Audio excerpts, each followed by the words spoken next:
m'intéresse aujourd'hui à la façon d'utiliser la calculatrice par rapport à la loi normale. Alors, nous, ce qu'on doit essayer de trouver, c'est le petit a ici, par exemple ici qui fait à peu près 2 et moins 2, mais on ne le connaît pas, de telle sorte que l'air en dessous de la courbe en cloche soit égal à 0,95. Donc, en gros, je cherche un petit a, que la probabilité que la variable grand X qui suit une loi normale sans très réduite, soit entre moins a et a, soit égale à 0,95. Alors sur les t82, on ne peut pas directement utiliser cet intervalle qui est symétrique par rapport à l'origine. Donc on va devoir d'abord chercher la probabilité que x soit plus petit ou égal à a. Donc si je regarde graphiquement ce qui se passe, on se rappelle que pour les lois à densité, les probabilités, ça correspond à une intégrale d'une fonction continue et positive, donc à une aire en dessous de la courbe, l'axe des abscisses et des bornes. Donc si je veux trouver P de x inférieur ou égal à A, si je regarde bien, P de x inférieur ou égal à A, c'est toute cette aire-là. Elle est décomposée comment? Elle est décomposée entre l'aire bleue ici entre moins A et A, plus cette petite aire. Mais cette petite aire, par symétrie, elle est égale à cette petite aire ici. Or, si ici il y a une probabilité de 0,95, c'est que de chaque côté, il y a une probabilité de 0,05, c'est-à-dire 5%. Donc, pour avoir la probabilité que x soit inférieur ou égal à a, je vais d'abord prendre le 0,95 ici, et je vais lui ajouter la moitié de 5%, donc plus 0,05 divisé par 2. J'arrive donc à une probabilité de 0,975.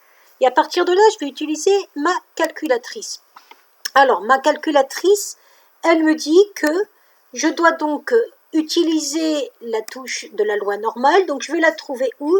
C'est la touche distribution, donc seconde distribution. Et là, je vois que j'ai inverse normale ou frac normale, ça dépend sur les t82 ou 83. Donc, je vais taper 3, inverse normale ou frac normale. Je vais mettre que mon aire, elle fait 0,975 et que je suis à gauche de cette aire. Ma moyenne pour ma loi normale ici, c'est 0. Mon écart type, c'est 1 puisque c'est une centrée réduite. Et à partir de là, je peux mettre entrée partout.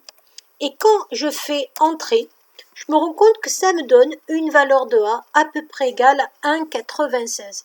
Et si je regarde bien ce que j'avais par rapport à cette valeur de A, j'ai bien à peu près 1,96 par rapport à ma courbe ici présente, donc à peu près moins 1,96 et 1,96. Voilà pour trouver la valeur 1,96.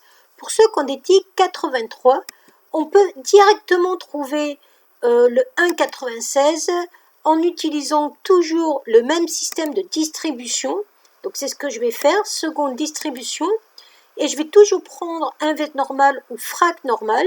Donc là, je vais sur 3. Mais par contre, cette fois-ci, je peux, au lieu de dire gauche, je peux centrer. Donc ici, je repars sur 0,95 qui est mon aire qui est centrée. Et à partir de là, au lieu de dire gauche, je vais dire que c'est centré, entrée. Et là, vous voyez que directement, je vais pouvoir trouver la valeur que je cherche en centrant, qui est de, pareil, moins 1,96, 1,96. Voilà.